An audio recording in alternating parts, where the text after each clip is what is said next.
kulturor etik, si mund të shpjegojmë konceptin e farzit kifaje për publikun dhe si lidhet ai me përgjegjësitë kolektive të një shoqërie?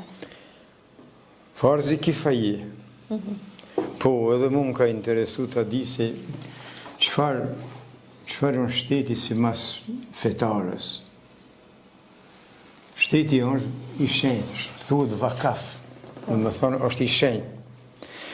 Edhe krijuesi e kalon urdhër të prerë, dhe më thonë farz. Për njeri i kalon dy farze. Farzi ajnë, personal, me kry urnat personale. Agjerimi, falja,